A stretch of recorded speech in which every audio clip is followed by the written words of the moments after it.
Ladies and gentlemen, welcome back to the True Life Podcast with 2 Ds for a double dose of episodes today. I'm so stoked to introduce some incredible people today, ladies and gentlemen. I think you're going to love this. I know I already love it. Let me just jump in here with what I got. There are moments in our lives when the veil lifts, when the illusions fall away and what remains is truth, raw and unfiltered. It is in these moments that we are called to choose, to turn back into the shadows of familiarity, or to walk forward into the fire of awakening. Today, you're about to meet two people who have not only walked that path, but have become guides for those ready to burn away what no longer serves and to stand in the flame of their own becoming. Patrick and Michele Fishley are the founders of Soul Reflections, the world's first global online Ibogaine community, a sanctuary for practitioners, providers, seekers, and visionaries alike. But their story isn't just digital. It's deeply spiritual, rooted in blood, bone, and the ancient tradition. They are the Ngangas, healers and seers, initiated into the sacred Bwiti traditions of Gabon, recognized by the elders themselves, not just for their knowledge, but for their courage, their humility, and the relentless commitment to truth. Patrick, known in the Bwiti tradition as Dibadi, Mabunza Makuku, Akandaji, sorry for the pronunciation, the warrior with the Bwiti force and flames of truth from his mouth, is a registered nurse with over 3 decades of experience in emergency rooms, ICUs, and trauma bays. A medical director and lead facilitator, he has guided over 1,500 Iboga journeys with a perfect safety record. His work bridges the primal and the clinical, the ancestral and the modern. Michele, known as the Yaketa, mother of twins, mother of all, is a licensed practical nurse and a transformational integration coach with over 18 years of acute care experience. She's a fierce and nurturing presence in the space, initiated into the sacred feminine lineages of the Nyembe and Mabundi traditions. Michele brings the power of the mother, the healer, and the spiritual midwife into every ceremony, retreat, and conversation. Together, Patrick and Michele have turned their lives into a living ceremony. They carry the medicine not just in their hands, but in their hearts. Through the annual pilgrimages to Gabon, they continue to deepen their commitment to the Bwiti traditions, honoring the land, the elders, and the sacred fire of Iboga. Michele and Patrick, thank you so much for being here today. It's a total honor to talk to you. Thank you for having us. Thank you for that introduction. Holy cow. It's important. When I was doing some research and talking to the incredible Kimberly Adams, who everybody should know Kimberly Adams. She's an amazing individual. And when it comes to grief, I think she is someone who is really at the bedside of it and bringing the stories to light. So thank you, Kimberly, for the introductions and doing all that you do. But it's important. I think that you guys have a really incredible background and you're steeped in the actual traditions and stuff. But before we get there, what brought you to this? I mean, you guys both had these medical careers. You're in medicine. Probably things were going down this path that you thought was a normal path. And like, what happened, man? Why the turn to Iboga? Well, if I have to tell the truth, I was in a multi-level marketing. And my upline said, "Hey, have you ever heard of Ibogaine?" And for detoxing and such. And he knew that we were both nurses in this field. And I said, yeah, it's kind of cool. So we started up a little business treating, especially the downtown east side of Vancouver, which is a real notorious space for addictions. And we started that. And then moving along, we saw such amazing acts of feet with this medicine. And we were introduced to the whole medicine, the whole Iboga part of it in traditional style, and fell in love with it. And it's like, no, this is where we need to be, because it's just so much more, so much more. So those MLM companies, they're good for things sometimes, even bringing you to this space here. Without it, I may not have been where I'm at now. As weird as it sounds. Yeah. It's amazing the way in which the world communicates to us. And I think it speaks volumes of, it doesn't matter where you're from, it's where you're at. And sometimes the world, you're fortunate enough to have it collapse, or you're fortunate to be in a space where something bigger calls to you. And I think it echoes that. It doesn't really matter where you came from. Like, it matters where you're at and like how you get there and stuff. So from that point, you're like, you're starting to learn about Iboga. Like, this is amazing. You're practicing this, like you're working with it. But then there's a whole other level by going back to the motherland. And then all of a sudden you're like, let me investigate the people that figured this thing out. Like, what was that like? And how did that relationship form? Well, it formed, I think it took longer than we would have wanted it to. Of course, always does.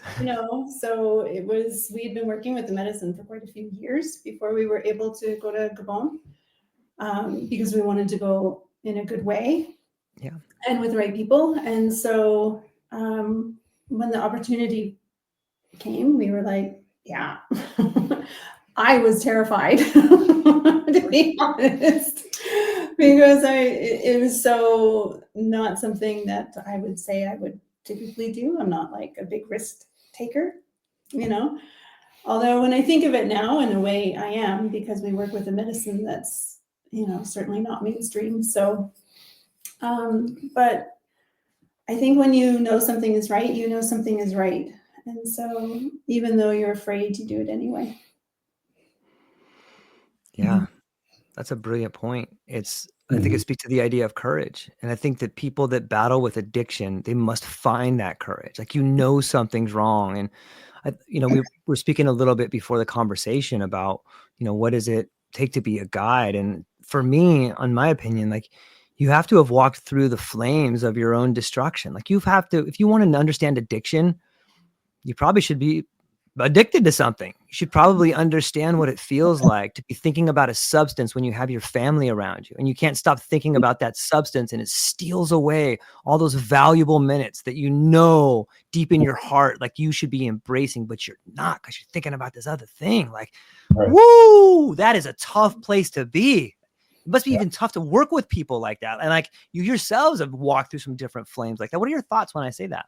Well, so that's usually the conversation that comes up when people hear about Iboga or Ibogaine in particular. Just kind of what you said, and it's very true. Mm-hmm. But here's another spin on it. Mm-hmm. We all have addictions. Some of us are just addicted to our mind, our negative thought. Could you imagine being in a relationship with that negative thought running through, destroying your self-worth, destroying what you could be to your partner, to your children, mm-hmm. to life, in the same very way that heroin can destroy or alcohol can destroy. Mm-hmm. Those things in our mind can destroy, rip it apart, but we don't usually see it as such because it's internal, yet affecting external. Right? And socially acceptable. Yes. I'm Patrick. I have depression. Really bad. I'm on lots of meds. And I'm not knocking that because it's important for some people to be on these, and that's fine. But it's to realize what's actually going on, and we can become addicted to our mind just as much as we can be to a substance, is to a behavior, to a way of thinking, mm-hmm. and we get into that loop. Mm-hmm. And that's the challenge. Lucky that this medicine is a real mind medicine mm-hmm. that loves to get in, show you your mind, mm-hmm. show you how to work with your mind and how to remember who you actually are before the stories that attach to us. Mm-hmm. It's about remembering in a lot of ways. Mm-hmm. Because as we sit here, and everyone who's watching and everyone who's out there, the way we sit right now, believe it or not, we are enough. Right now, you are enough. But you may not remember some of it. So this medicine is really good for helping us to remember that we are enough. Mm-hmm. We're creators. So that's very mm-hmm. powerful. We're powerful beings. One that I use quite a bit is, I have everything I need. Mm-hmm. Like, it's such a good one for everybody out there listening. Like, just use, like, when you get in those dark spots, just breathe in and be like, I got everything I need. I have everything I need. Like, mm-hmm. it's so powerful to think about the ideas of addiction and like you had mentioned, like society, like how many of us are addicted to money? Like we're addicted to these things we don't even know we're addicted to. Like it's so crazy when you start peeling back that onion and start seeing maybe clear for the first time, or you have what the alcoholic calls the moment of clarity, or the oh man, you could feel it. It's visceral. It's in you. It surrounds our society. It's everywhere. Mm-hmm. Yeah. Mhm. Yeah, it does. Yeah, it's prolific. And this medicine is like amazing. It's one of the things that, you know, we can guarantee will happen with people. So Iboga works with everybody so differently. So no journey is the same, but we can tell people it's going to show you your mind. Mhm. You know, because that it knows that's where most of our problems are, you Mhm. know, are in our mind. Yeah, so get Yeah. ready. Yeah. And I think that's why it has its reputation, because it's really hard to face and be accountable for your own creation, which is your life as it is now. And Iboga is definitely an accountability medicine. So it's going to be like, oh, you're not happy with your life? Well, let me show you why you're responsible for it. What? I created all this mess? There's no way. I wouldn't do this to myself. There's no way I would do this. Oh my gosh, no way. I'm not choosing that. Or sometimes people say, if it was that simple, I would have done it already. But that's not how that works. Usually the simple things are the hardest to do. Yeah. You know, you can't see your head through your eyes. You know what I mean by that? Like I can see my reflection of you and I can see it in a mirror, but like no matter how much I bend my head or how much I squint I can't see my head. But it seems like, you know, ancient traditions and people like the Bwiti and there are ways that you can. And it sounds like this medicine is one of those ways. Yeah, you know, and circle back again to the beginning of that conversation is that, you know, we came to this medicine. I mean, we'd never heard of psychedelics and we're just mainstream, you know, doing our thing in the hospitals and whatnot, trying to help as much as we can. And then when we started working with it, it just little by little started showing us, exposing ourselves to ourselves and showing us where our minds are, where our addictions in our minds are. I mean, I wasn't addicted to any substances other than smoking. I had a 50-year-long romance with it. Yeah. That's 50, you know, and, you know, and I was that person on the street, you know, all the sneaky ways addiction gets in there. It's crazy. And it shows you that. It shows you also how we talk to ourselves, how we perceive ourselves. So that was a real eye opener for us. And so that was a real saving grace because we didn't come seeking that. It was just shown to us as we were working with this medicine. And, you know, and thank God it did, because it made a big difference in our lives, a big impact as us as humans, as a couple, as parents, as grandparents, you know, as neighbors. It's made a big impact, you know, and we're constantly evolving, we're constantly changing. I mean, that's one thing guaranteed in life is everything changes. And so every day, you know, there's new things that come up, and this medicine allows us to see it, you know, and hopefully we move through it in a good way and remember, you know, who we are in it all. You know, not saying we have to be perfect, because no one has to be perfect. No.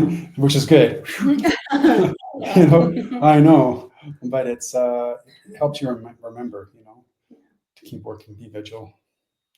So it definitely brings things up, which is great. Like just the language you use and the way you describe stuff. It's in talking about being better neighbors. Like it seems to me that there's a real embracing of community, and I can't help shake the idea that maybe you learn that by going and being in Gabon and doing the medicine there and sitting down and learning from actual people that have been in the tradition for their life. Like, can you speak to the idea of the relationship between learning from the actual people that have used this plant medicine for so long in community and in that aspect of it? Well, I think one of the most beautiful things for me about learning from people in Gabon, from, you know, the masters of this tradition in medicine, is that they allow you to discover for yourself. So they don't actually tell you much, especially when you go and do your first initiation. You know, they don't tell you much of anything. And they allow you to experience whatever it is you're going to experience without their input, without their, you know, and what they ask you to do is to tell them what you see. That's your only responsibility, is to tell them what the medicine is showing. And then they guide you gently along the way without ever telling you, you know, what to do other than like a couple of few very simple instructions, because this medicine is about you knowing you, right? It's not about you knowing someone else's truth. It's about you discovering what's true for you. And so it's really like all that dogma that we see in a lot of, like, especially like with religions and stuff like that, where somebody's like very, you know, directly telling you how to be and how to pray and how to, you know, talk to God. There's none of that. There's just like, you know, this is you for you to experience first. And then if you ask questions, if you want to know more, then they will tell you. And they just tell you a little bit, and then you get to experience that and see where that lands for you. And then they tell you a little more. So it's like, it's a tradition that envelops your learning in a slow process, because there's this ideology that just knowing for the sake of knowing isn't healthy. It's so true. You know, you have to understand what you know. Mm-hmm. So that's personally my favorite sort of thing about the tradition in of itself, and learning from them, and that they're so like patient with you. Just especially because they speak French, and we don't speak French, despite the fact that we're Canadian. Well, he speaks a little bit of French. And so it causes some really funny experiences when like you're trying to follow direction, and and they're like trying to like move you around and sit you down or stand you up or whatever it is they need you to do. So it's definitely a wild experience. Yeah. When you say wild, like there might be people listening to our podcast that have heard the word Iboga or Ibogaine, but they don't thoroughly understand like what it means. Like it's not like a 30-minute procedure. It's not like a 4-hour procedure. Maybe you can explain to people what it is, maybe take them through, you know, the depths, maybe not as deep as what happens in the journey, but like the process of it, or as deep as you want to go. Like it's not something that you do in a day, right? No. No. So, you know, it starts when you make a decision that you're going to come to medicine. Okay. That's the preparation, and that's actually where integration starts. You know, because you decided, okay, I'm going to do Iboga. I'm going to do Ibogaine. And remember, Ibogaine is one alkaloid of the hundreds or so alkaloids that are in Iboga itself. So they decide they're going to do it. Stuff's going to start coming up for you. Stuff you thought was deep-seated and you've worked out 30 years ago.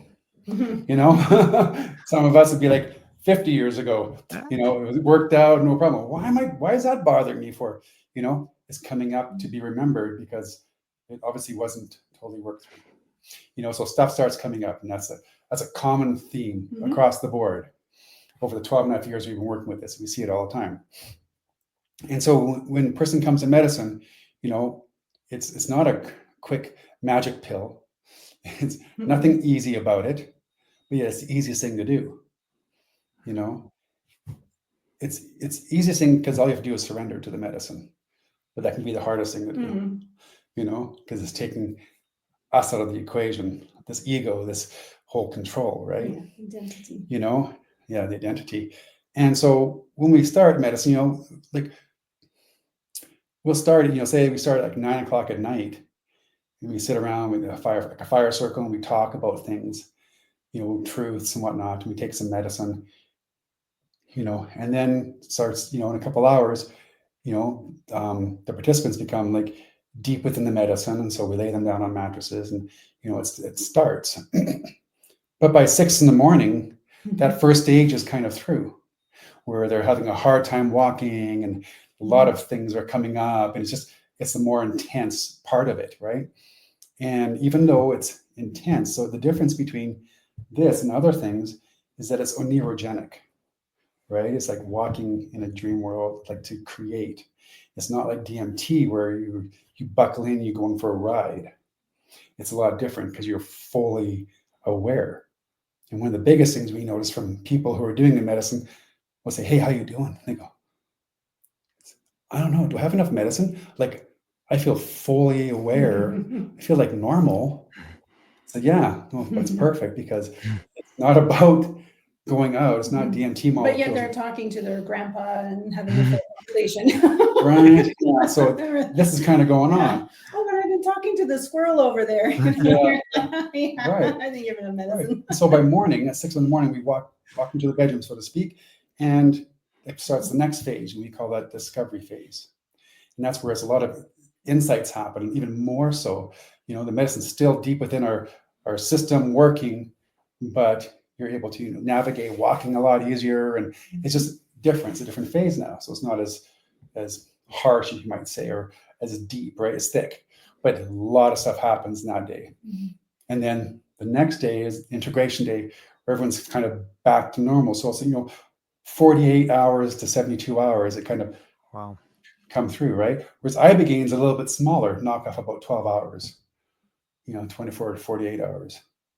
It just goes through a lot faster, but it's really a lot more intense at the beginning because, the Ibogaine has got a lot more Ibogaine with it, which causes a lot of that stuff. Well, it's only Ibogaine.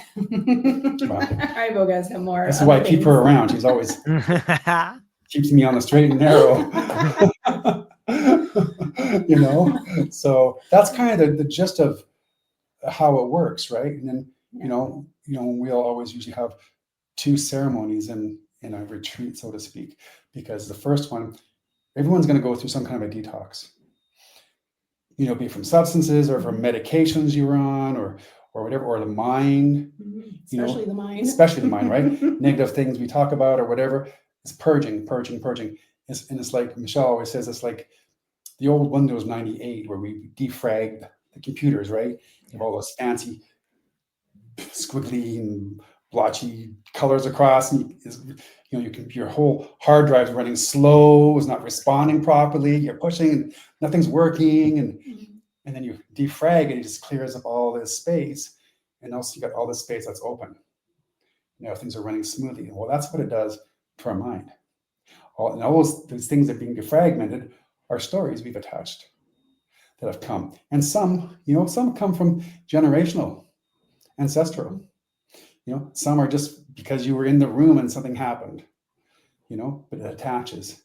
So it gets rid of the clutter, so Iboga is really good for that. Yeah. It's like, so yeah. I was talking to a mutual friend, Jack Cross, before I came on and was talking to you guys. Shout out to Lakshmi and awake.net. Such incredible things happening over there. And there's a pretty big event. I think you guys are going to be at it on the 17th in June coming up at the Canyon Theater. People should be on the lookout for that. But Jack had mentioned to me, we just talked briefly about Iboga, and he let it slip in passing that his idea, the way that he describes it, is that you're seeing the sort of recalibration of the neuroplasticity and the neurocircuits while simultaneously getting to see the visions of what went wrong and how it went wrong and a chance to clear it up in real time. And does that sound like a pretty accurate assumption of what's happening, or what would you add to that, or what do you think? Yeah. So sometimes, yeah, that's really accurate. So just like we have to purge physically, like we have to purge, whatever emotional trauma. We have to purge the mental trauma. And there's like these traumas are attached to stories and emotions. Yeah. Right. And so the more we associate with that, the more of the story, the more we identify with that story, it's like the more we reinforce that neural pathway, right? Yep. sometimes what happens, and this is like a really common thing on Discovery Day, is people will get into like thought loops. And this is why we always say to people, tell us what's happening for you, because we can help you move through it. So they get stuck in a thought loop about regret, or about something that, you know, happened in the past, or the way they've been acting, or the way they have been treating others, and or just the way they've been being. And it just comes over and over, and they're like, I can't stop. They just keep coming back. And I like say to them, well, like, how many times did you identify it with that? How many times did you think that story? How many times did you? So I've always got to kind of like pull it up like railroad tracks, you know, like pull up these, and some of them are really deep. So it's kind of like keep pulling it up until it gets to the bottom, right? We got to get, so just let them be. Don't resist it. Like, don't fight it, because the more we fight and resist, the longer it takes. So, and usually even just that realization, sort of like that aha moment happens, and then it doesn't have to do it anymore. So, and now Iboga's gone and kind of pulled up all these old tracks, right? Now, this is why integration is so important, is because now we're really neuroplastic, and we've kind of cleaned up the mental space. So now we have to decide what we want to do. Do we want to relay those tracks and re-identify with that identity, or do we want to create new ones? And if we're not careful, we can just fall back into old patterns. And it's really easy to do because we're super neuroplastic, and we can do it, what do you say, better than we did before. You know, so it's really, we talk about this a lot with people. And this is why, and when you had mentioned community earlier, the second year we went to Gabon, that was something the medicine told us, you have to build community. It was very clear. And so when we came home, we were just like, okay, well, how do we build community? We'll make an online community. And so we did that. And then it's slowly finding its way and shape, and, you know, growing into whatever it's going to be. But it's that community that helps you stay accountable to you. And that's what we don't have anymore. When we live in these houses all by ourselves, or just with our like very core family, and we don't reach out, and we don't have elders, and we don't have people who are, you know, we don't have our grandparents around to help show us, you know, like a better way, or at least allow us the opportunity to see that there is a different way, you know. So yeah, so Iboga just keeps showing you what it is that you're doing. It shows you this is where you're at right now, and I can pull all this up for you. And then now I'm going to leave you with a choice. You can continue to do that old behavior, or you can create a new one that feels more in alignment with your soul. And Iboga will never take your choice away. No. Ever. Because if it takes your choice away, it disempowers you. And this is the hardest thing with people with addiction. When we talk to people with addiction, we say to them, Iboga will not take your choice away. They're like, what? What do you mean? You mean it's not just going to go in there and cure me and I'm never going to have an addiction again? We're like, no. But that wouldn't empower you. What it's going to do is it's going to show you what your addiction is and why you don't want it anymore. And then you can make the better choice. I love it. It's really well said. We have someone coming in here. For some reason, the name isn't showing up, but it says, there have been a lot of talk about what Ibogaine and Iboga treats. Can you share from your medical perspective on if and how it treats things like Parkinson's, PTSD, and addiction? Well, with Parkinson's, there's a lot of stuff that happens around the dopamine receptors, you know, and just to put it, I guess, really easily, this medicine of Iboga really helps to replenish and restore, the working capabilities of our dopamine in our system, and so that definitely helps. That's why you're seeing such a big benefit with microdosing with Parkinson's, and even now they're seeing it with multiple sclerosis. We're starting to really see that, and it makes sense because this medicine works on neurological pathways, and these neurons go through our whole body. So if they're being repaired and renewed and new pathways made, then we're going to get a lot better communication through our body. So that'll help with the ataxia, the shaking, a lot of different things, and the mental clarity and such. I mean, there's lots of studies that have been done now on Parkinson's with this medicine. Yeah, and then for addiction, there's two things with addiction. So addiction one, Ibogaine or Iboga, it's going to go in and attach itself to those opioid receptors, and it's a big molecule, so it's able to bump a lot of things off and sort of like bump them off, and then it actually heals that receptor. So what it will do, and the thing that people have to really be aware of, is it makes you what we call drug naive. So it repairs that receptor and brings you back to your original starting point. So whatever, if you were a heroin addict and you came in, did an Ibogaine treatment, you have to make sure that you know that if you chose to go out and use again, and you use the same amount, you could overdose, right? Because you've become drug naive. And then while it's sitting there, it's healing that receptor. And then it's also showing you, well, this is why your addiction is there in the first place. So when we understand why we have an addiction, when we understand that core root and can ask for guidance and healing with it, then we're far more successful in staying, sober.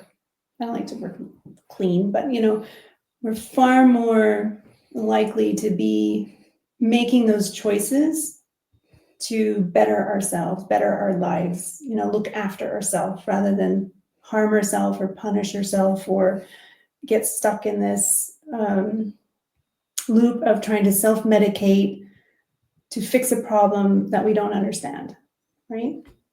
So Iboga heals the receptor and then also helps show us why, so that we can heal that too.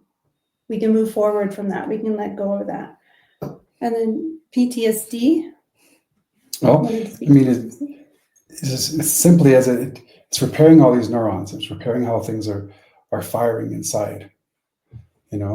So part of it too is it helps us remember the traumas and helps us to work through them. It's not about getting rid of the traumas and forgetting them, but it helps us to remove this emotional charge that's affecting us. There's always, with every story, there's always some kind of feeling or physical or somatic charge to it. So it helps things make sense of it, so we can remember without being activated in such a way. And there's been, a lot of good studies based on that with veterans and blasts and concussions and different things like that, but also like just PTSD in general. It's that unconscious thing that shakes us to the very core sometimes. So when we're able to work through it, it just kind of separates from that. So it's just, now it's a memory. It's not something that's going to totally speak for us in that sense. And I think too, we have to realize that what Iboga is doing is showing us how we heal ourselves. I love that. Yeah. So,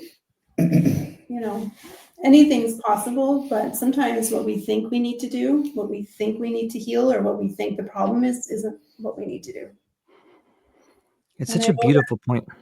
Yeah, and Iboga is going to show us, well, this is what you need to do first. Yeah.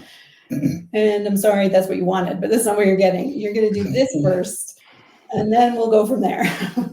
Yeah, and that's an important note too, because in as much that everyone wants to be healed, everyone wants to have their pain going away, everyone wants to have their disease processes, you know, downsized and everything else they got. Sometimes it's our journey to go through that, to live through that, and sometimes it's not for us. It's not for us. It's for others. We're actually helping others who see us, and it's complicated, but at the same time, I remember my mother. When we were born, she ended up with rheumatoid arthritis, debilitating. So my whole life until she passed, this is what she had. And so she never was able to heal it. She tried all kinds of things. So now, mind you, we didn't have Iboga back then. But nonetheless, really her journey was the others saw her, how she moved through it. And she didn't move through it with suffering and a victimhood. She was strong, and vivacious and feisty. And it taught us how to live in spite of it and through it and because of it and embrace it. So sometimes our journeys are that too. So in as much that Iboga, like I say, anything that's attached to a neuron in our body could be healed. It really could be. It's not always what we need in this moment, in this life, in whatever, but we do get what we need to move through and be the best version of ourselves and live with joy and gratitude. Because clearly when we go to Gabon and, they don't got fancy Lamborghinis and cars and, their shirts they got there, and they have stuff they make there, but a lot of times they're wearing stuff that's been brought over from the West, and they're things like that, or even less, animal skins. They're happy because they learn how to live in joy in the moment, being present, and that's truly what makes us happy. Not worrying about the past, what's happened, not worrying about what's going to happen in the future, but right now, right now, I'm on a screen talking to this guy named George, and it's awesome. And, life is good. I'm not thinking about the toast I burnt last hour ago. I'm not thinking about the company that's coming down tomorrow. It's right now. And that's what we have to learn to live. Yeah. It's amazing to think how many of our ailments manifest themselves by traumas of, like you said, like the mind or the language we use. So I've been having a real problem with the term PTSD, and it makes me think like maybe the problem is in the diagnosis. Like if you have post-traumatic stress disorder, wow, you have a disorder. What if you had post-traumatic growth opportunity? That sounds way better. Like, doesn't that change like the whole modality of fixing things? Like you have this opportunity. Oh, it's not a disorder. It's an opportunity. It's almost like I'm in a ritual. It's almost like I'm going through this rite of passage. I should be excited about this. Yeah. We're such victims of the language. And then I peel back the onion more and you're like, wow, we've built whole industries around this language. What came first, the disorder or the industry? I don't understand, Mm-hmm. Well, and you create your identity. Oh, that's so true. And You're given this thing to hold on to. Yeah. And I really know, through like social media, you see people and it's through like speaking about mental health, which is really great. Don't get me wrong. I want to speak about mental health, but I want to speak about it from empowerment and not, taking people's power away. So when we see people who are like, I have anxiety or I have ADHD, which is really common, like ADHD, I have neurodivergent brain, which is true. You probably do, which to me is not a bad thing. I think people with neurodivergent brains can think outside the box. I think they're great. They're creatives, right? So why not think of it that way instead of all the negatives that, it may or may not be putting to your life, but now you've identified and are self-actualizing. So there's like there's back and forth of like, what am I self-actualizing? What am I labeling and identifying with, rather than saying, oh, look, I had this really interesting thing that came up for me in the way I think, or the way I view the world, or the way I am, and what do I want to do with it?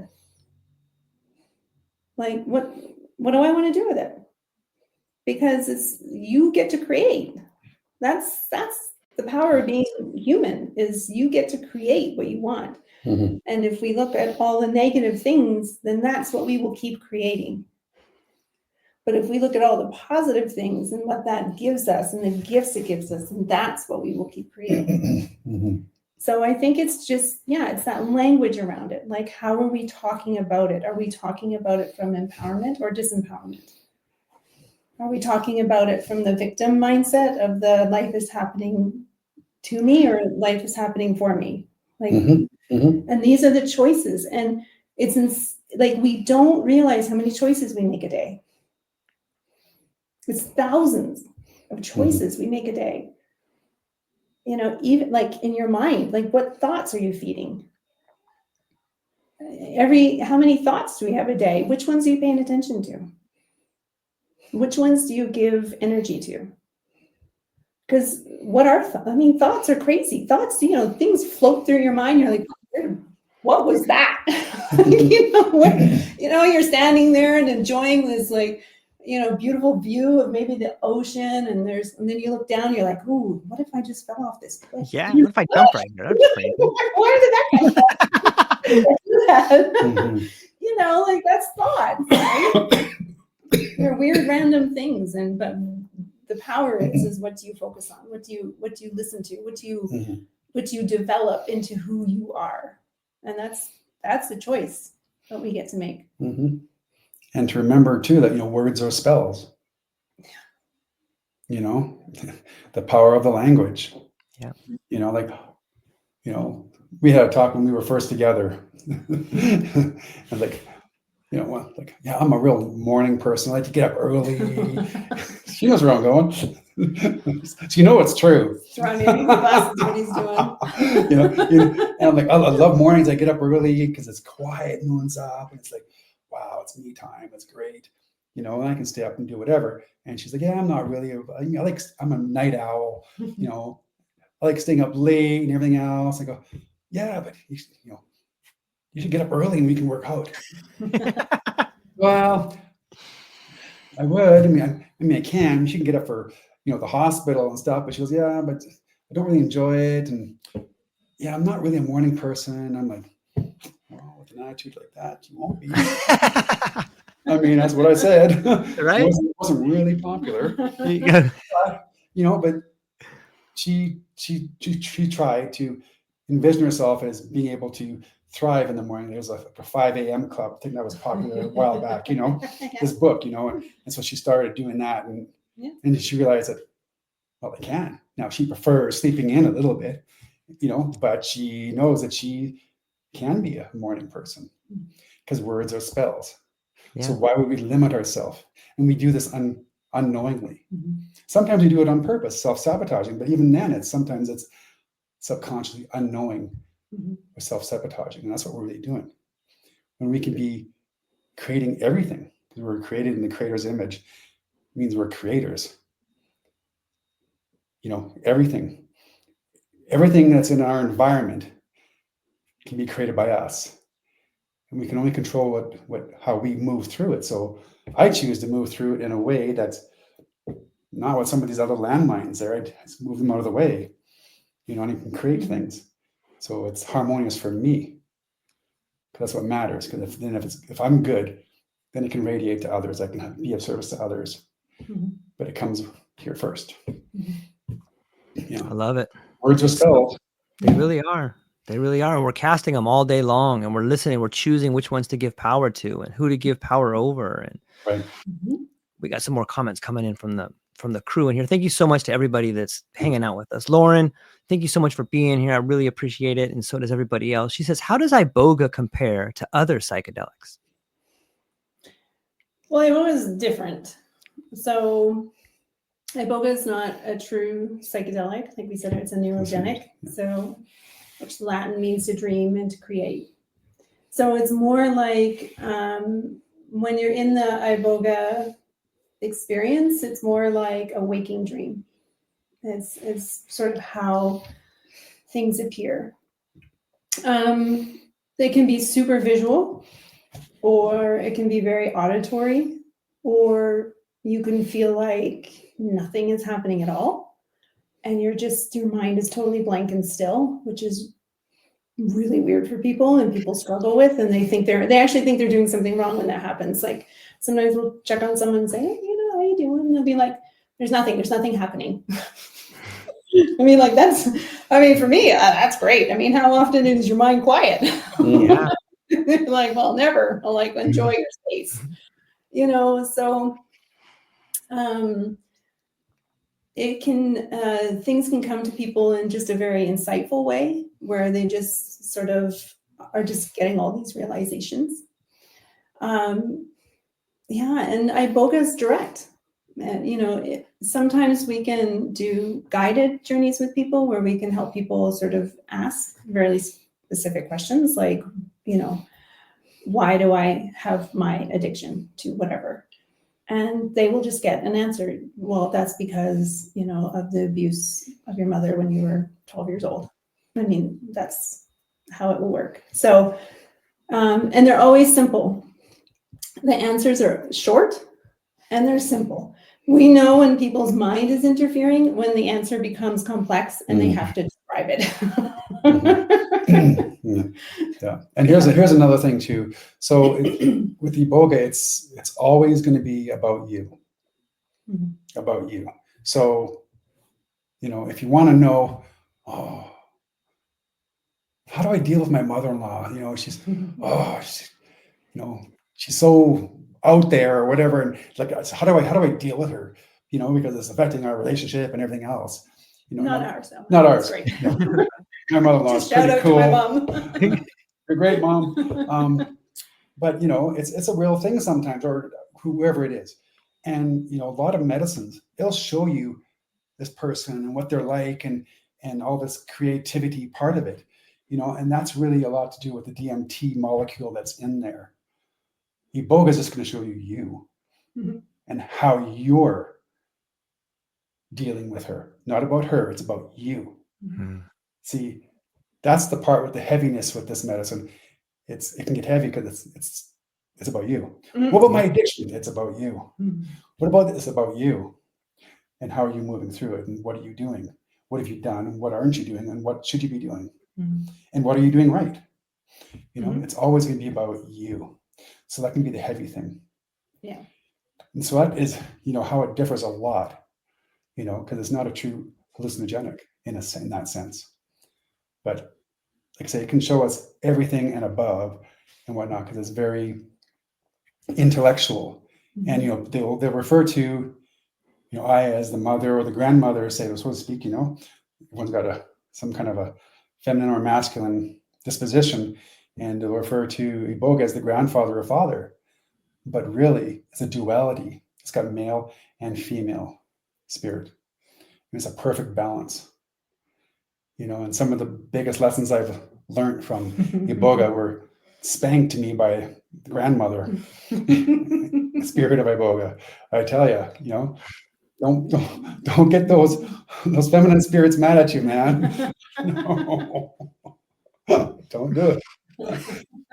So hopefully that answers Lauren's question, because I believe all the medicines are here to help us, mm-hmm. And they all can work together, with the right amount of space. In Africa with the Bwiti, when they use this medicine, they use other medicines too. There's a whole jungle of pharmacopoeia, mm-hmm. and they use them at different times, but to give space around everything in its time so it can be used properly and respectfully. Yeah. It's like, for them, Iboga is just part of a whole, right? So they like when you do an initiation, they will give you another plant with the Iboga to help you remember your initiation, because you are taking such a big dose, so much medicine, they don't want you to forget your journey. So they give you mm-hmm. a plant with it that is also very bitter, by the way, and does not make the Iboga taste any better. No. Yeah, you eat that with it, and it helps you remember. You sure do. So, for them, they've been using this medicine for thousands of years. Who knows how long? Thousands for sure. And so they used it, if you think back way, way, way back then, there was no distractions in the sense of TVs and phones. And I mean, if you weren't doing anything, you literally were just sitting there looking at the jungle or contemplating how this galaxy works and wondering what all these plants do. And so they used Iboga to help them discover what these plants did. So that's how they know. And like Patrick and I are like, when you did our introduction, we have a title of Ganga. And what that means is that if you go and you do an initiation in Gabon, you will be called a Ganga. So that means you're just, you're learning to be a healer. And then they have another one above that. And I just blanked on it. What's it called? Nima? Nima, yeah. Sure. Thanks. But there's different levels of Ganga. Yeah, there's different levels. But to be a Nima, you have to know at like a minimum like 2,000 plants in that jungle. So to understand like the complexity and the knowledge of the tradition that's what that is. It's the knowing and understanding of that jungle and how they need to use it to survive and heal and do what they need to do spiritually, physically, mentally. So it kind of like, we went out the first year we were there and we were collecting some herbs or, pieces of bark and plants and whatever. And as I was walking through like the jungle with these ladies,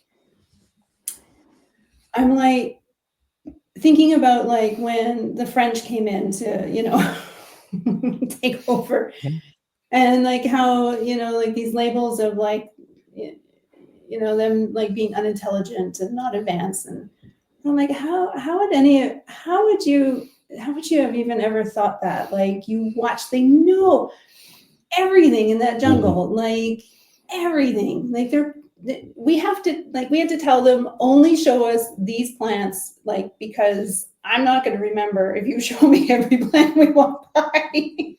Like show me the ones that we need for like the spiritual showers, right? Like show me just those 20, 30 plants, please. Because like they're like encyclopedias of knowledge. They're like so intelligent and connected to the space they live. And it's so beautiful to witness that. It's hard for me to describe. I'm not like poetic in my speech, but it's so hard for me to describe that awe in that understanding. If I go out in the forest, I know what an evergreen tree is. I might recognize sage, or I might recognize, something pretty basic, but I don't have any intimate knowledge of the place I live, which is kind of sad, but that's the truth of it. That's good. Yeah. How can you know yourself if you don't know your environment? And when you start thinking about people that thoroughly know their environment, it sounds to me like they thoroughly know who they are. It speaks volumes of the ailments we have in our society right here. Right. I want to introduce both of you to an incredible individual right here. Friend of the show, friend of mine, Robert Sean Davis. He says, post-traumatic growth opportunity, preach it, brother. But here's where he gets into some deep stuff, and don't be ready. I have the greatest audience in the world. So after this show, you guys might get a 5-page summary about the whole aspect of some awesome thoughts and places you've never been before. So that's awesome. Yeah, an incredible audience. This guy particularly, Robert, he's going to be on the show soon. He says, I love the reinforcement that the medicine has natural properties that stimulate organic healing, removing the need of external imprinting as part of recovery. Amazing testimony, and appreciate your celebration of the power of self-healing. I'm curious, how often you see unexpected side effects of an awakening during a reset, especially given the gifts that can accompany what is almost a mini sanctification process that parallels a near-death experience? That's I got the greatest audience, Wow. right? Good question. I think it's hard to describe. So we had a sorry. You go ahead. Yeah. Okay. So we had a guest recently, and so a month ago, and we spoke to her just a few days ago, and she's like, "I'm like my mind is still blown. I can't my mind is still blown because it's like Iboga just knew things that I needed to know before I did ceremony. And it was telling me that before. It was like saying to her, she had this sense of, she was saying, it's just saying, just wait, you know? And she's like, how did it know? Like, it has to know these things. Like, you know, it's really hard to describe to somebody who's not experienced it. And that was one of the reasons why we created the community, because it's hard to share what that's like. Because words fail you completely in its understanding. You know, and some of these shifts are like super incredible, super meaningful, like just distinguishable. You know, it's very palpable, and yet, you know, like, you know, this lady would also said, I didn't even know I needed to ask for that stuff, and it just gave it to me. It's like I wasn't even aware it was in my field, and what an immense shift. And she didn't know, and she noticed it in her everyday life, of how she's moving through with more grace and more poeticness and more joy. And then you have other people who come through, and it's not this big, profound shift, but what they get are these little pebbles that are thrown in the pond that create these little ripples. Yep. And the ripple effect, I mean, those are mountainous. You know, you can create a tsunami from this one ripple, and it will deeply affect your life. And you might not notice it right now, but when you reflect in a year from now, or even 5 years from now, you're like, whoa. If you're listening, you'll see, you can hear it. But a lot of times we're still learning how to navigate through this new way of being, because it can be a real new way of being of our true selves, right? And we've forgotten how to act in our own true body, so we don't always hear it, but it's there, and we notice it kind of after the fact. And so, you know, there's a lot of awakenings that happen slowly, but some happen like really, you know, quite a lot, you know, and you get both, which is beautiful, because it's not just a cookie cutter. It's very individual for what you need. And, you know, and some people need to have that boom. They need to have it to get through, you know, and some can handle that other part of it, which is kind of slowly develops like this beautiful, beautiful flower, you know, like a lotus. So it's, I love the way it does that. You're going to say something. Yeah, I was just gonna read her quote, which I thought was so funny when she said this. She said, the medicine is just baffling, and I love it so much. It's like a friend that you get into an argument with, and then 2 days later, you're best friends again, and you can't even remember why you were fighting. It's so true. Yeah. Now that's a shift. Yeah. So because, you know, sometimes you don't want what it's showing you. You're like, I don't want to be responsible for my life. You know, I don't want it to be me that was the problem. I wanted to blame my mother or my father or my social life or whatever it was. And the medicine's like, well, let me just take you here. And you're like, no. And then you have to admit that, okay, that's okay, that's true. You know, and that whole being responsible, it reminds me of this study that was done many, many years ago. So I'm an identical twin. And so the story always sat with me, and I remembered it. And they asked there was two twins. One was living in Kingston, Ontario, and one's on the coast on Western Canada. And they asked the one on Western Canada, said, like, so I'm looking at you and you're successful, and how do you contribute to who you are? He said, well, if you would have known my father, you wouldn't even have to ask. Oh, okay. And they asked the other twin over in Kingston, Ontario, So what do you contribute to where you are right now? And he looks around his jail cell and he goes, well, if you know my father, you wouldn't have to ask. Whoa. Right? So one's a victim and one's overcome. Now, I don't know what the backstory was. It doesn't even matter. It doesn't matter. But what matters is how we move through it. Because there's a lot of people who are born as children of, say, alcoholics or people with lots of substance abuse and lots of anger, lots of things.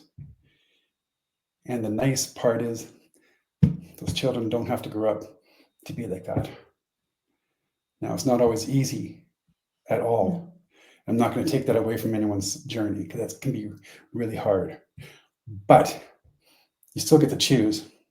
I've heard people say, I'm never going to do that because my dad did that and I'm not doing that. And guess what? They don't do it. And I was like, well, that's what my dad did, so that's what I'm doing, and it's like letting them off easy.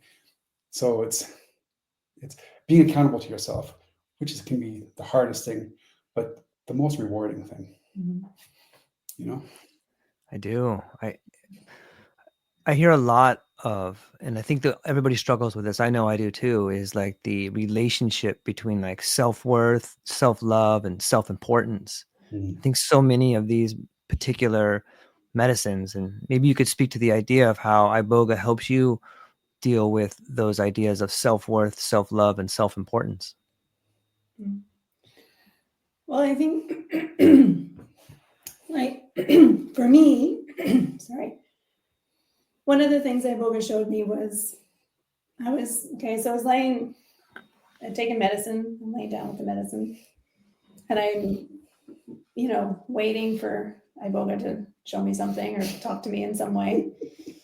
And I'm trying to like keep my mind clear and be open, and I think I'm doing a really good job. And then in the music, I hear, think it, think it, think it, think it. And then it's like, this like veil like opens, like, the curtains part. And it's all the stories in the back of my mind that are just like running the show, which really pissed me off because a lot of them were things I thought I dealt with, they were like things that I thought like I wasn't doing anymore. And I'm like, oh yeah, no, so. So I think it just comes down to this. It just comes down to those stories and understanding what they are. And understanding how they impact your life and how much time you waste, how much energy you give to them, and how exhausting that is. Yeah. That to me is like one of the most, for me, that was like profound. And so, and then I have to catch myself now after that. I would recognize like, so what I was in a very, very toxic relationship before Patrick, the father of my kids, and for like 17 years. And so very controlling and verbally abusive, that sort of thing. So I, in my mind, would create stories as to why I did everything. Why am I having a shower right now? Right? Because for a long time I had to justify why I did things. So, but I was still doing it like years later and not really realizing I was doing it. And so then I had to catch myself. Why am I making this, like, why am I wasting time thinking about Patrick does not care why I'm having a shower? I could have 3 showers in one day. Maybe that's kind of odd, but whatever, You know what I mean? Like, that's not an issue. So why am I creating justifications and stories around it? And is that what I want to do with my time when I'm like, is that where I want my thoughts to go? So in the beginning, you have to catch it. Yeah. And it's that awareness. Yep. And sometimes people think when that awareness now is present that now, oh, I'm more broken than I thought I was.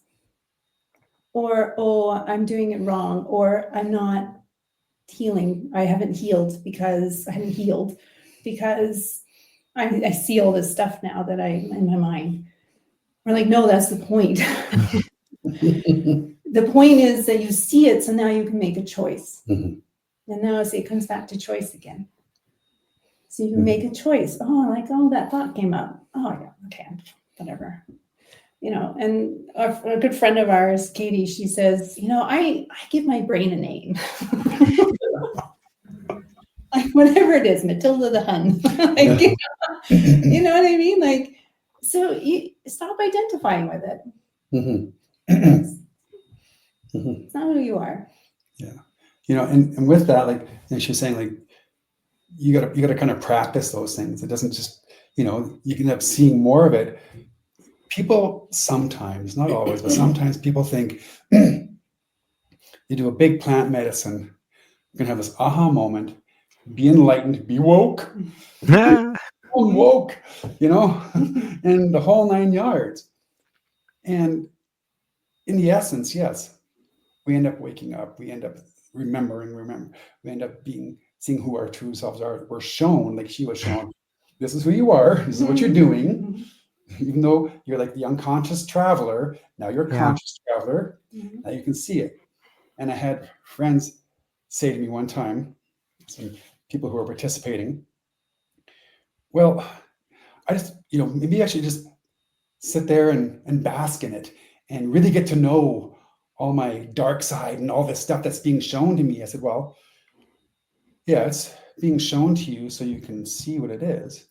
But the idea is to be able to move through it, in it, and because of it, and moving forward. And they're like, but what if I want to bask in it? I said, well, it's kind of like this, and I'll make this the TV edit version. And I says it's kind of like you're walking through with Iboga, and all of a sudden you're like, what is that? You look down and you're standing in a pile of a landmine, so in a pile of shit, right? Right. And this landmine, so much for TV edit, right? But you're standing in this pile of it, and you're like, oh my goodness. I said, what are you doing? He goes, I don't know. I said, well, you have two choices. One, you can bask in it and rub it all over yourself and get to know it intimately and taste it and make a sandwich out of it and really know it. Like really get to know it, become it, know it. Or you can choose to step out of it. He goes, well, okay, makes sense. I said, but what happens if I step in it again? Step out of it again. And he said, well, how often do I have to do this? I kid you not. How often do I have to, when stuff comes up? Because it's supposed to be healed. Do I have to step out of it? As often as you step into it until you learn to navigate around these landmines, because life is never going to stop throwing landmines in your way. But you can become a great navigator through, it's like, like sailing a boat. You can become a great navigator through life's storms because it's never going to stop. And so it's either happening to you or for you. Again, Yeah. And when we take these medicines, it helps us really see. So we can, all of a sudden, you go home 2 months later and people are like, oh, I'm like depressed. Things just aren't the way they were when I left. When I left the retreat, I was like on top of the world. Now everything seems awful. Like it's like it's happening even more to me now. There's even more of this. Because you're seeing it now. Seeing it. So every time you see it, step away from it, step around it, move through it.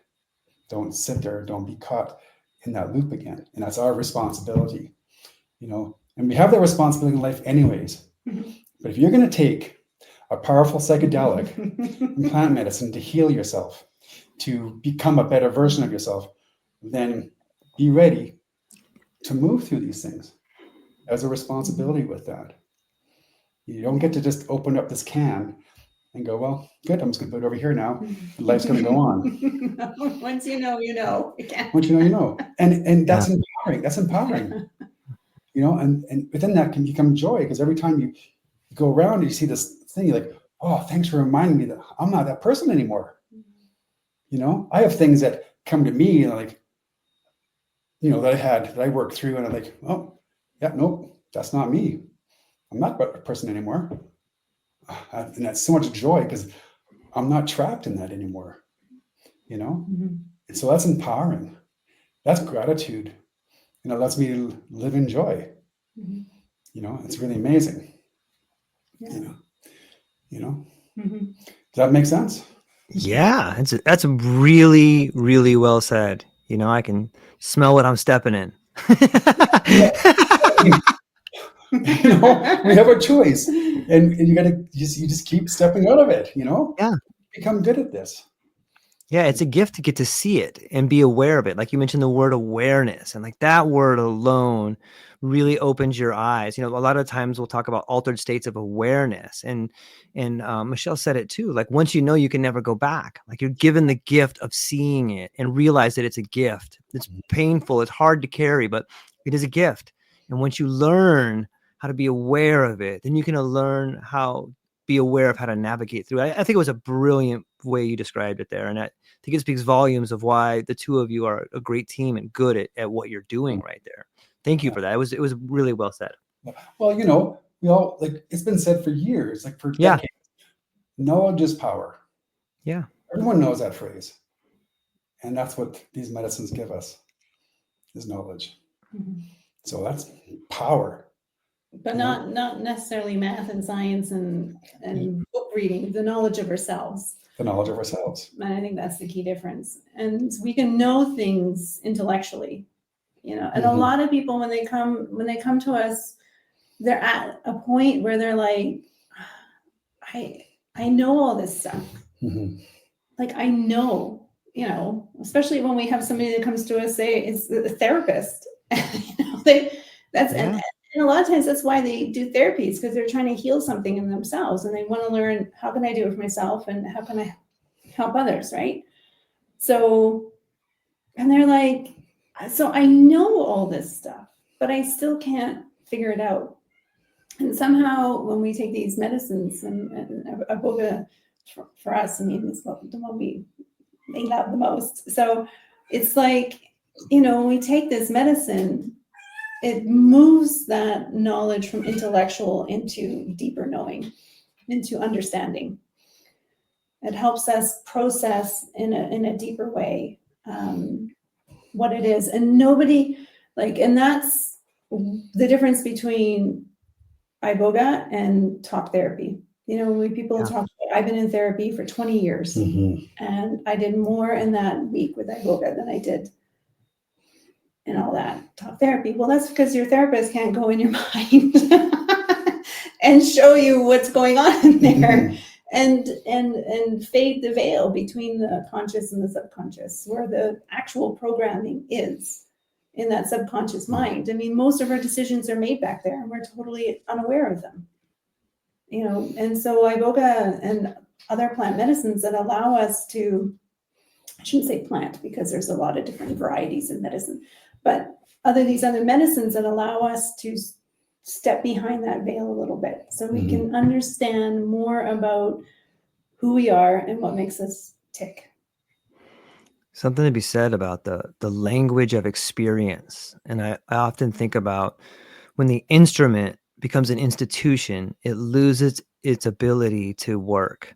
And it seems like in the Western world, we've done that. We've institutionalized learning. We've institutionalized the experience of other people, which are just these stories. But I don't care. I'm so grateful for the people that have gone and learned so much. But on some level, what is your experience? Like tell me your suffering. Let me see. I know I've read those same books, but they do not describe the experience in a way that you can thoroughly understand it. You must have the experience before you begin teaching anybody anything. And it seems like in the West, we've probably out of a road of great intentions and an opportunity to give back, to be inclusive. Like, let's let everybody do this. Like, okay, but where are the filters? Weak filters create weak leaders, and weak leaders lead people off of cliffs. Like, you have to have the experience of it, and only you will interpret that experience different. And that's where, on some level, I think you begin to understand what it means to understand the language of nature. Is that too harsh of a critique on education, do you think? No. No. Good, thank you.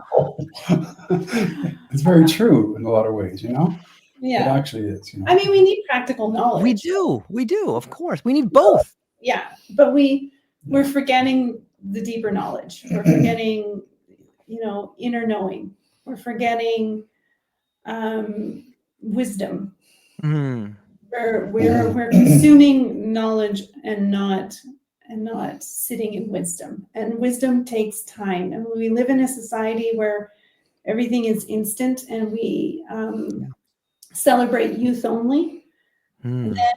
Then we forget that, really the best parts of our life come later, when we're not so consumed with our identity, and not so consumed with our social life, and not so consumed with building whatever it is we think we need or want. And then as we get older, we start shifting into really understanding what's important.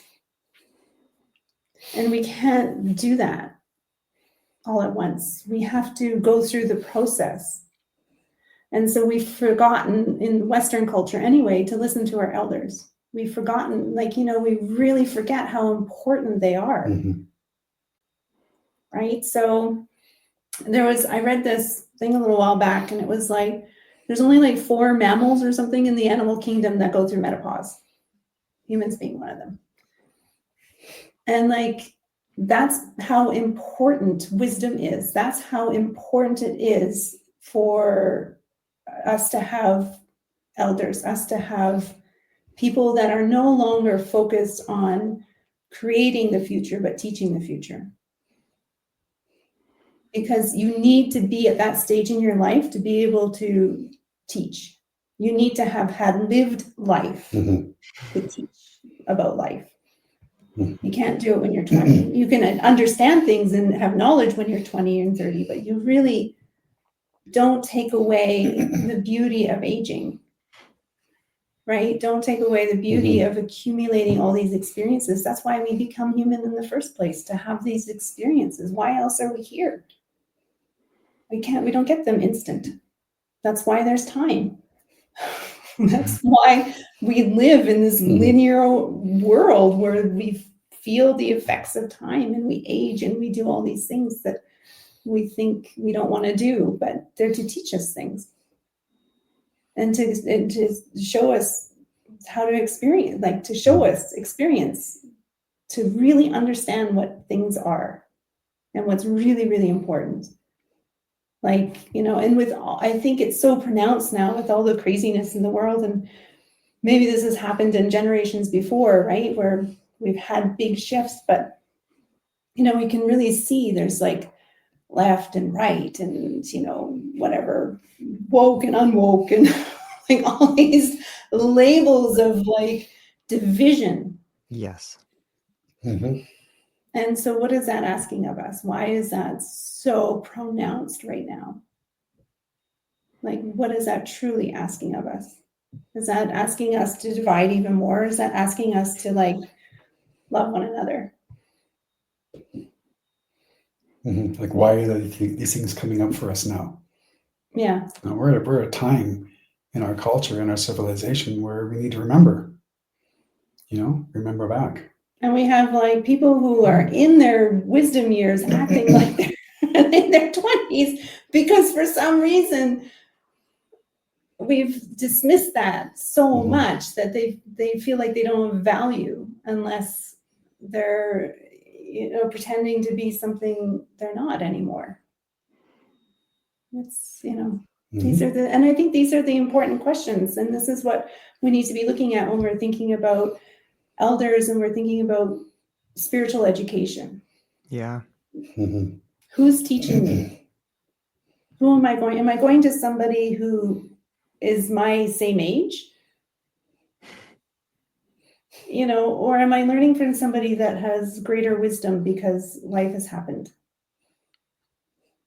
So, and I'm not dismissing youth, because we need the youth because they have great ideas, right? Mhm. They think, you know, when we're young, we kick against the system and we want to, you know, create better things, right? But we don't devalue then, you know, moving through the different seasons in our life, because being young is fun. Yeah. And it's You know? important too. Yeah. And it's important, but so is the wisdom. And so I think this is what we have to be looking at. And there's a lot of bypassing right now because plant medicine has become trendy. And these medicines are they have such potential and people are so desperate for them that they're too quickly either going into the experiences without really understanding what they're asking or doing, or they're too quickly wanting to become a provider Mhm. and serve these medicines when they've only had minimal experience and haven't really figured out their own stuff yet. And not that we ever really figure it all out. That's not the Right. point. But there is a certain deepening, I think, that we need to have patience for, and it's okay. And I think when we're working with these medicines, it should take, you know, years, like a decade or two, to become, you know, we should be students for a long, Mhm. long time before we really start trying to guide anyone else. So, Mhm. I love that. It's so well said. It's so well said. And yeah.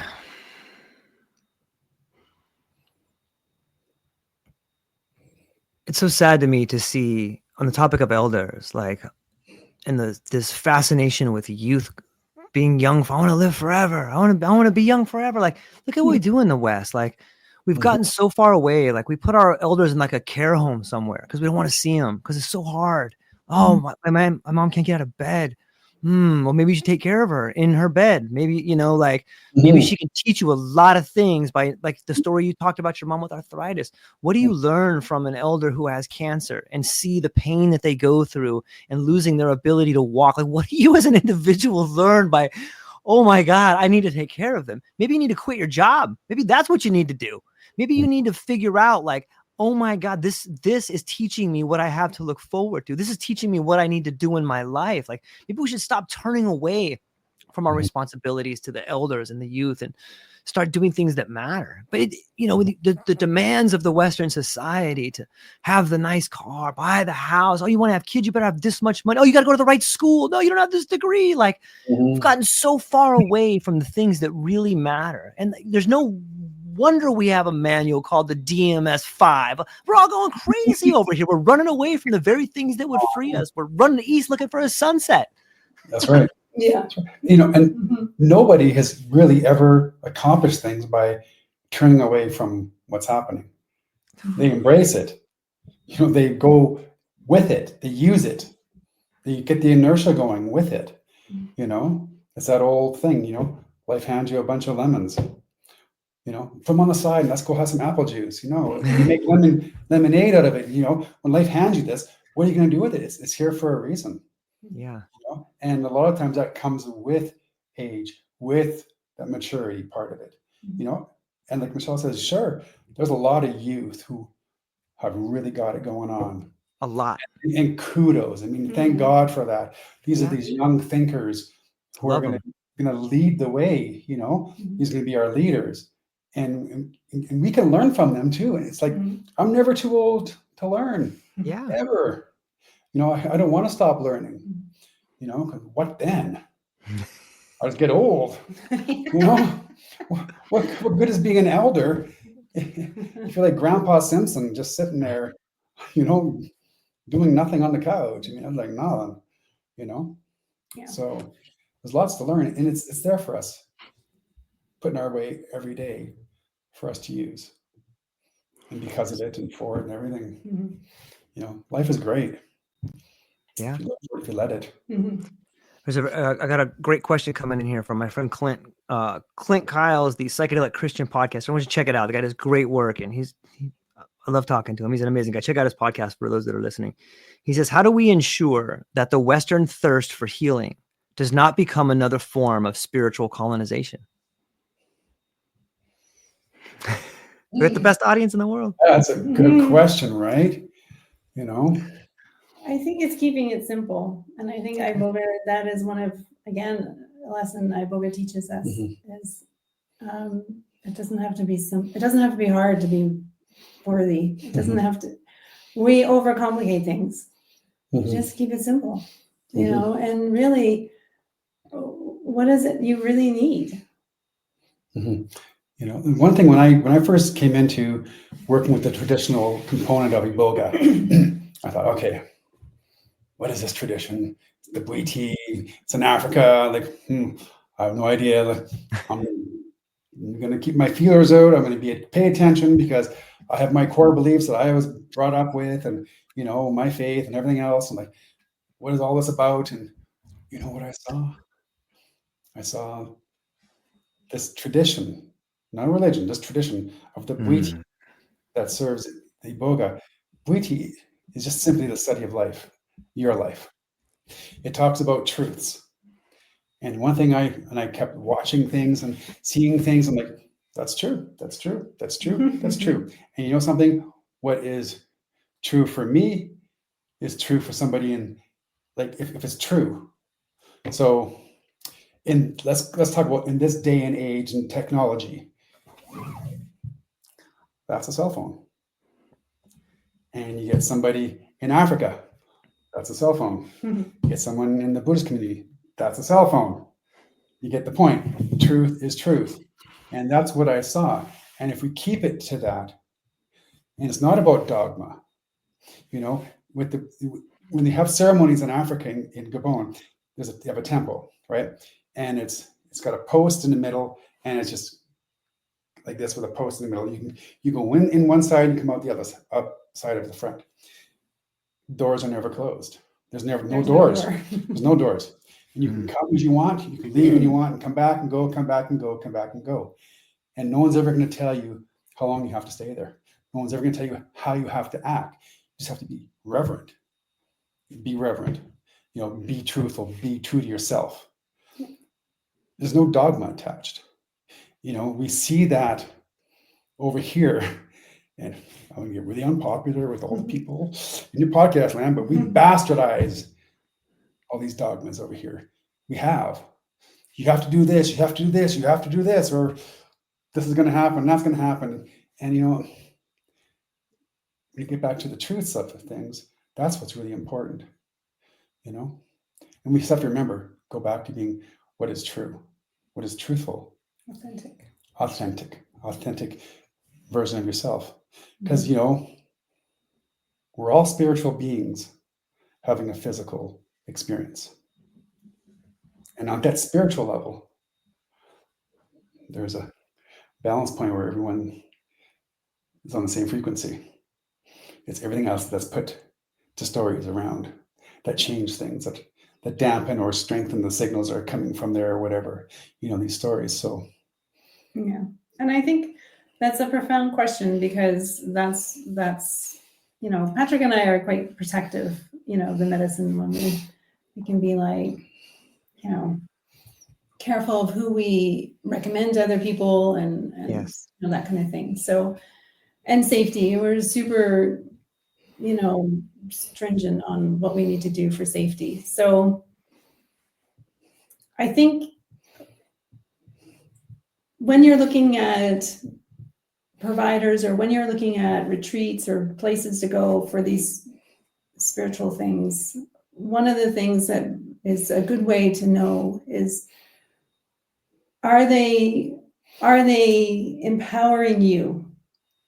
Are the people you're going to focused on empowering you or empowering themselves? And I think that's the line, you know. So if we look at even how Iboga is, it's never taking your choice away, right? So it's empowering you. And it's never going to tell you what to do. So people will ask, I go, should I, you know, move to a different city? And I will go, well, you do you. Whatever.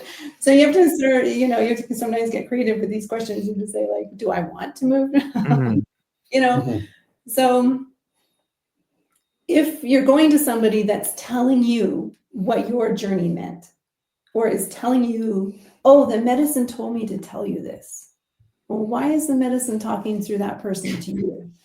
No. The medicine's going to talk to you through you, not through someone else.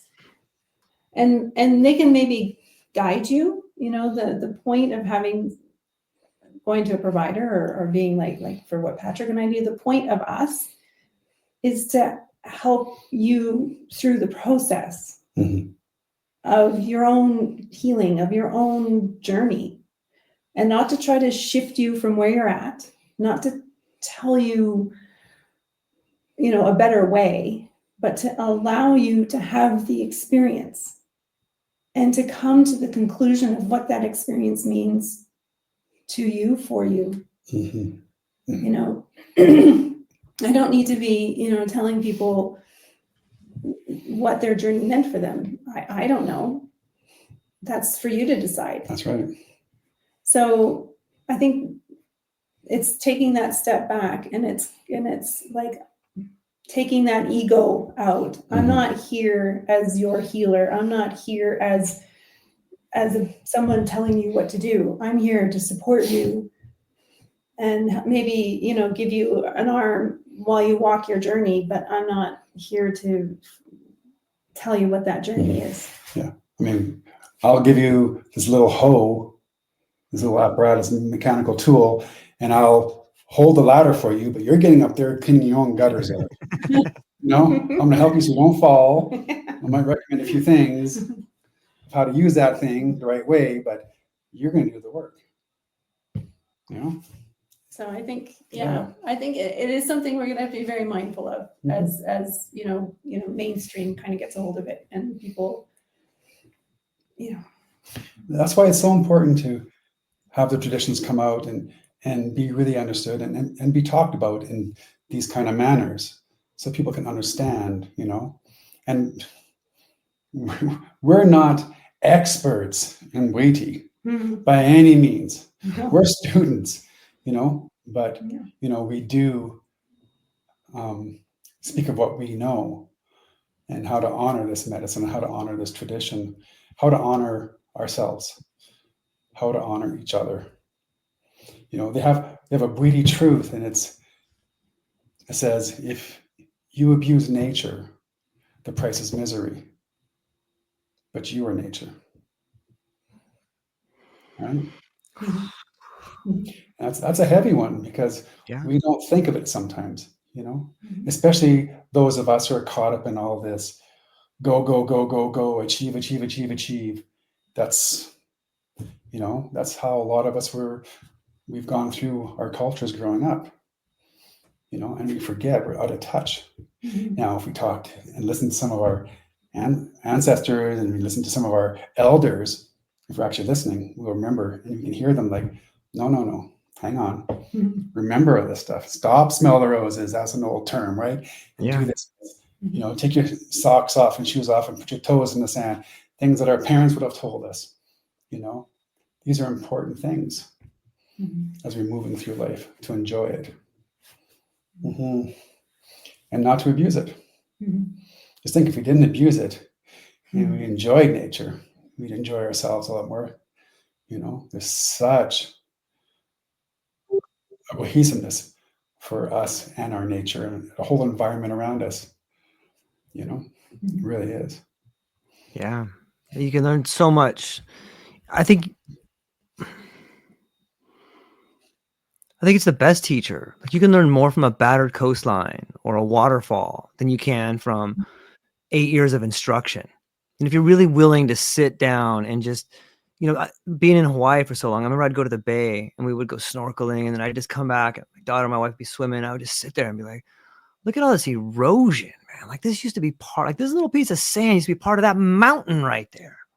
Am I part of the sand? Like, what part? Am I the mountain or am I the sand? Like, what is the erosion's happening inside me right now? Like, you just start having all these revelations of like, oh, the world's talking to me right now. Like, and it's so magical to get to reconnect with the spirit and the language of nature that's all around you, desperately trying to get your attention through the song of a bird or a tree, or sometimes the speck the speck of dust floating through some light, like you see these profound visions all the time if you're just willing to pay attention. And they're like, hey, look, I got to show you something. Check this out.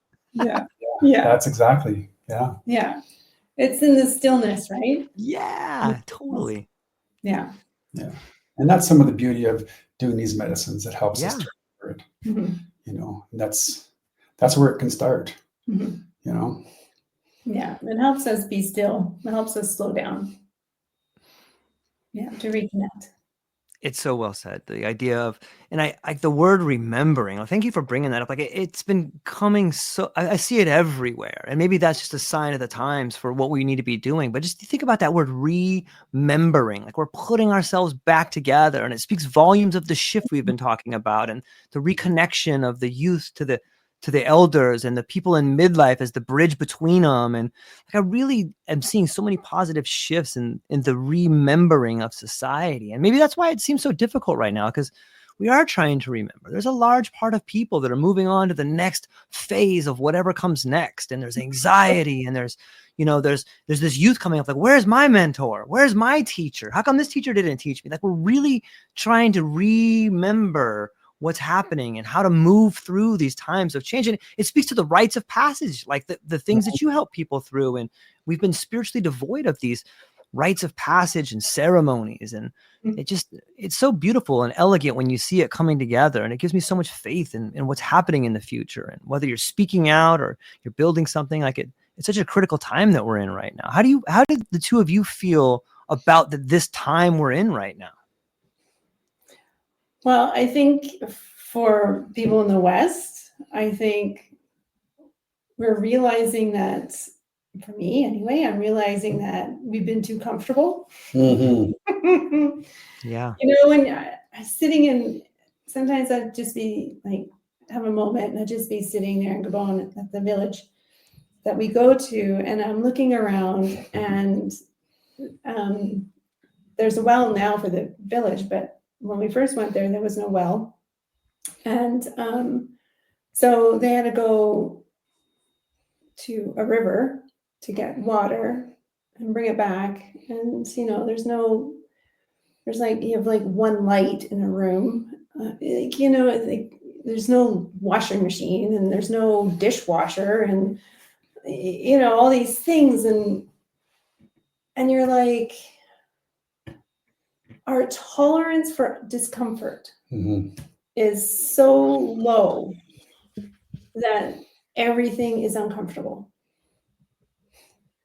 because things are so simple and we don't realize, and not that they're bad, we don't have to get rid of them. I'm certainly not saying get rid of all the washing machines and laundry, no, I don't want to go back to washing my clothes at the river, but make yourself uncomfortable. Put your, learning, when we learn things, there's a period of discomfort between not knowing and knowing. There's that transition period. And that's what's powerful about medicines too, these spiritual medicines, that they make us uncomfortable for a reason. Mm-hmm. There's this period of discomfort that needs to happen for us to understand and to build tolerance to life. Mm-hmm.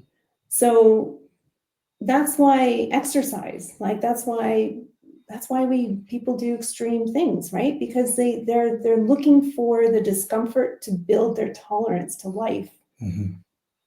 Right? When we're working out in the gym and we're lifting weights, there's periods of discomfort so that we can build muscle. We have to tear that muscle down to then repair it and build it better and bigger, right? So it's built into the system. Mm-hmm. and in all things. So and I think that's why mental health too is another thing, another layer on that mental health thing, and why you don't see it in places where there's extreme poverty, where there's discomfort all around people. So they have a massive tolerance to being uncomfortable, and they find happiness in it. Mm-hmm. Right? But when you're so comfortable, then, the guy slamming his brakes on in front of you unexpectedly, angers you to the point of, road rage. I mean, you know what I mean? Like, why is that happening? Because we have no tolerance for discomfort. But really, we shouldn't care. I mean, you go to like, you watch them drive in Gabon. I don't think it's as bad as India. But you're like, or, Costa Rica, and we lived there for a little while, and it's like, whoa, that's some interesting road rules or lack thereof. Where if that happened here, people would go insane. Lose their minds, yeah. They'd be like out of their cars, like getting each other, and they're just like, Vida. Yeah. Resilience is born from resistance. Resilience is born out of resistance. What else is born out of resistance? Oh, some of the most beautiful diamonds in the world are born from the resistance and that pressure. So when life starts getting too much and all this pressure is happening to me, just try to remember, well, something really good is about to happen. There's going to be a real shift. Something good's going to come out of this, because that's where the most brilliant diamonds coming from, is that resistance. That resilience is born out of resistance. So I think that's kind of like what's happening right now. It's a forced discomfort for us to grow. I mean, it's an uncertain time. There's a lot of crap going on. People don't know whether they should travel or not, what they should do. But we're just kind of on the cusp. Something is going to happen. I mean, it has to. And it's going to be good, bad, or indifferent. But the one thing we know for sure to be totally true, when we've taken medicine and we've seen there's no wrong choice. What's he saying? Mean there's no wrong choice? We just had an election here. What do you mean there's no wrong choice? As long as you choose. So let's say I choose door A instead of door B. And I choose door A, and it's something like rotten pizza. I don't know, whatever. And I could have picked the cake behind door B. Well, it's not necessarily a wrong choice. It's obviously something I'm learning. I need to learn. So what have I learned from choosing this door or this opportunity? You can choose something. You can choose that, okay, this is what this is like here. Oh yeah. I know what I'd really like to be. I know how I'd really like to have this. And you can start giving gratitude and being thankful for this remembering of what it is what I desire. Instead of like, oh man, I got that again. It's like, oh, poor me. No, it's all, there's no wrong choices. You have to make a choice. And I see that in today's society right now. There's a lot of things happening. And we have a choice. I mean, when we went through COVID, I remember the first time we came down off our hill, into town, it was like a ghost town. It was like some creepy movie from Silent Hill. I mean, oh my God, right? It was like really unnerving. Because nurses still had to go to work. Yeah. And I'm like, this is an opportunity for people to stop, slow down, and reevaluate things. Now, some did and some didn't. And that's just the way it is. That's human nature. Yeah. But it was a time where we had the choice. We can't go out, we can't do this, can't do that. What do we do? Oh, we have to sit by ourselves, with ourselves. And that's uncomfortable for a lot of people. And we heard that, by no fault of their own. We heard that complaining because it's difficult, but that's where growth can happen. And I'll tell you, there's a lot of people who came out of that with a lot more love and understanding and, forgiveness to a lot of people that differ from them. And that was important. So that's where we are now with all these different shifts that are happening. And we can sit there, we can complain about he's doing this and he's doing that. And oh my gosh. Okay. So, yeah, but what am I doing? Yeah. What am I doing? Yeah. Okay, he's doing that, but I'm choosing right now to live my best life. I was to share a quick story. I was like 13 years old around there. And I knew I was around 13 because I had a chip in my shoulder. And I was like right here. And it was pretty big. It was most 13-year-old boys have is chip on their shoulder. And I was doing something, I don't know. We were working with my dad and doing something, and I'm over, I think, fixing my hair, whatever, I don't know. And my dad, it's like, he said something, get back to work. And I gave him some attitude, and because I was that chip.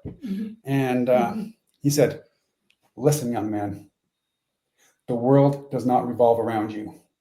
Now, in that moment, I knew what he meant. And,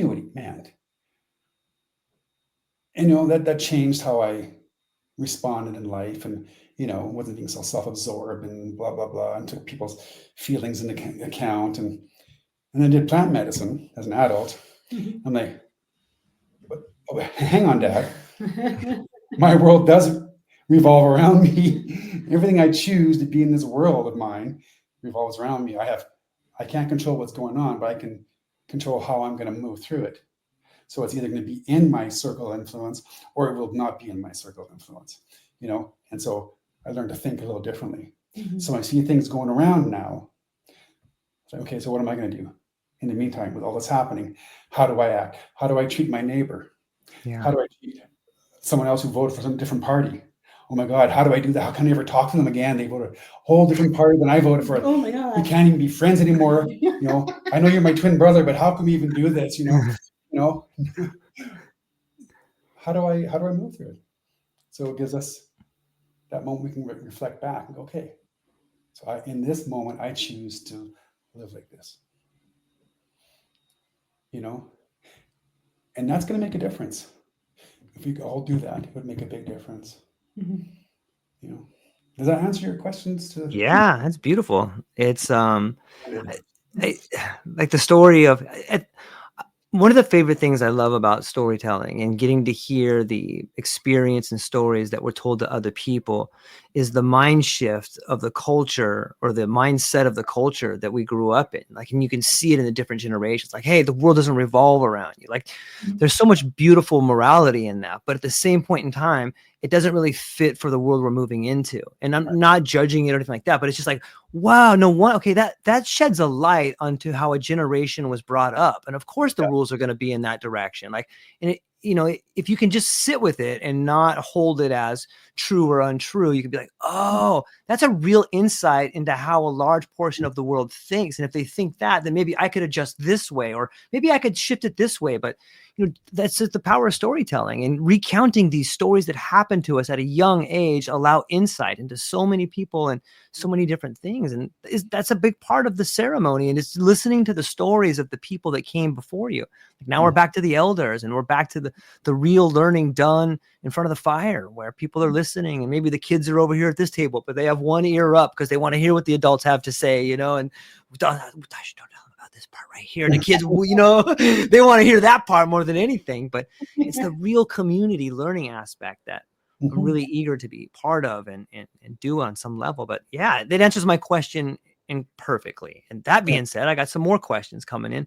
Robert chiming in over here. Robert, thanks again so much for always being here, man. I truly appreciate your friendship and coming in with such brilliant questions. He says, in my experience related to abuse, healing medicines allow for a perception where the harshest adversities we experience are part of a process that creates higher gifts.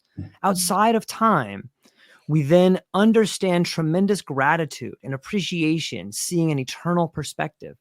Then when you see abusers as loving volunteers participating on a lineage basis, it facilitates the space for true forgiveness and recovery.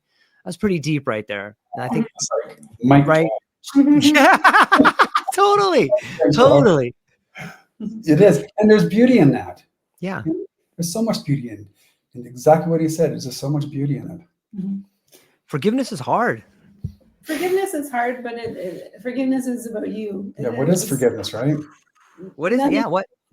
The other person, and forgiveness comes up a lot in ceremony. And so one of the things Iboga is really good at showing people is generations. So it might show, so say if you had like an abusive mother, we had this one guest that had a pretty abusive mother, but then Iboga showed them how their grandmother treated their mother. Mhm. And what they realized is that their mother was actually had improved that lineage, like was doing better, you know, and could only, you know, go so far, right? Like had a very traumatic and abusive childhood and was trying to do better for her children. Although it was still like not great, but for her with the tools she had, Mhm. she was doing the best she could. Right? So, and it's sometimes just that understanding that our parents are people, you know, at different stages of healing and at Mhm. different places in a journey. And then you go even deeper than that. Well, why did I choose that parent? Right? Why did I choose to have a parent that was abusive or in addiction or, you know, not around? You know, like, why did my soul choose that as me to go through? And then you can get into even deeper, like, well, what was the karmic? where was I karmically that I needed to learn that lesson? You know, Mhm. so I think it's not becoming identified, right, with the trauma and learning to, and I think that that's what Iboga does so beautifully. It lessens our attachments. So there's like another like weighty truth, and there's three things that are damaging, which is assumptions, attachments, and belief systems. And so Iboga loves to teach us about those three things. Mhm. What are my belief systems that are negatively impacting my life? What are the attachments I have to stories, to people, to things that are negatively impacting my life? And what are the assumptions I'm making about other, like things that I have no control over, like other people's thoughts?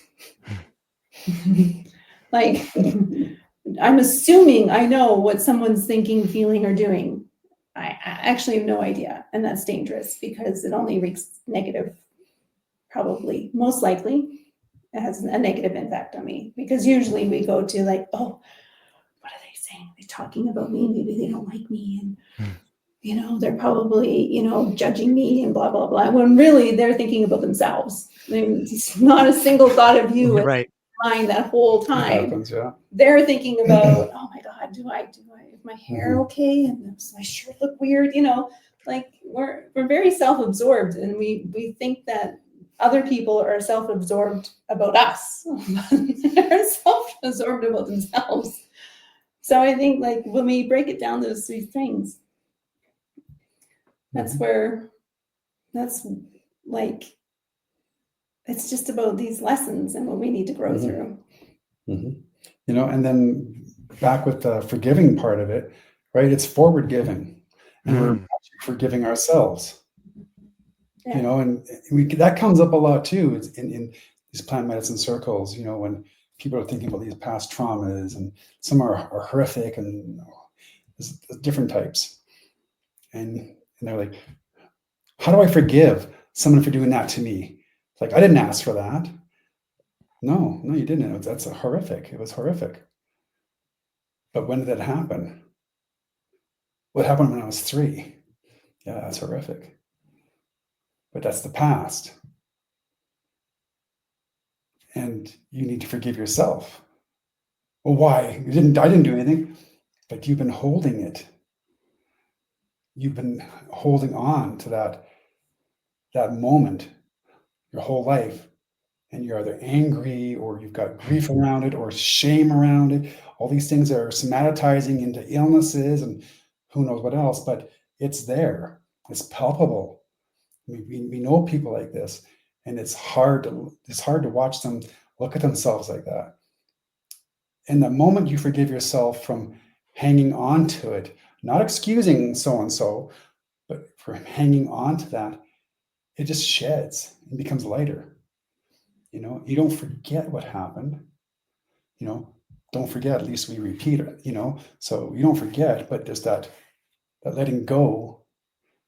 It doesn't emotionally charge you anymore. It doesn't somatize. It's not thick in your skin, you know? And that is freedom.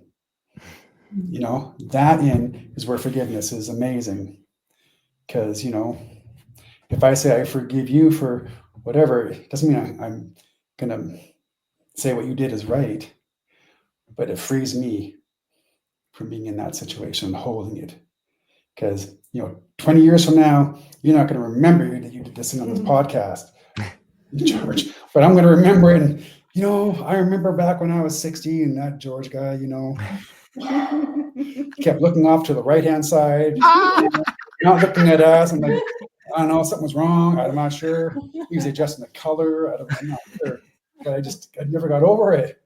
You know, I know it sounds silly, but why are we hanging on to stuff? It is kind of silly. Because we're hurting ourselves. Mhm. We're hurting ourselves. And that's how, I mean, it sounded silly, but really, we're just hurting ourselves. So stop. You know, and it's just as simple as that. Just, okay, I don't have to. I don't have to hang on to it anymore. I don't have to have that affect me. You know, I can choose or not choose to associate with this person anymore. That's not even the part of it. Just, I'm not going to do that. You know, what, you know, why should I cry over something when that person's not crying over it anymore? You know, I'm just holding my own party here. You know, a pity party, right? Yeah. And we do. I mean, we've all been there in some degree. We have. But realizing it's really good. So that forgiving, and that's the beautiful part. That's where the healing comes. And you know, you can actually be the ancestor that heals your whole lineage.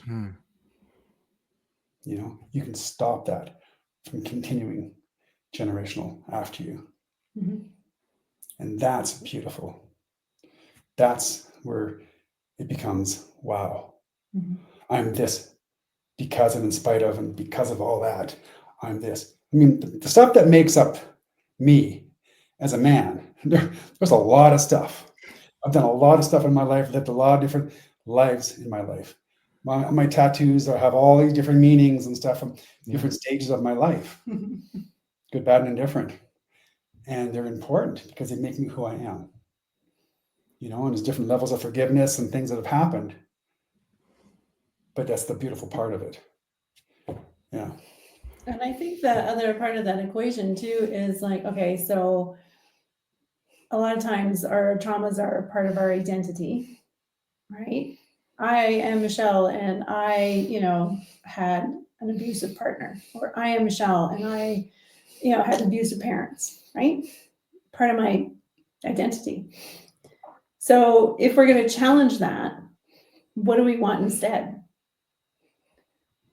Because we hold on to these things because we know them, right? And then and we would rather hold on to the things we know than explore the unknown and possible better, right?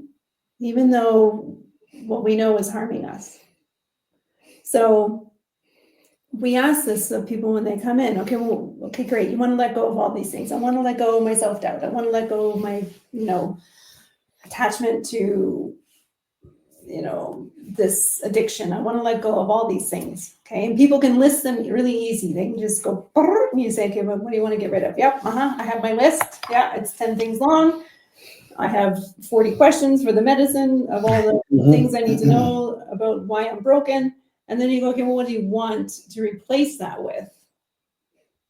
And they're like, oh, There's another part, huh? I just want to live in joy. Yeah, but what is joy?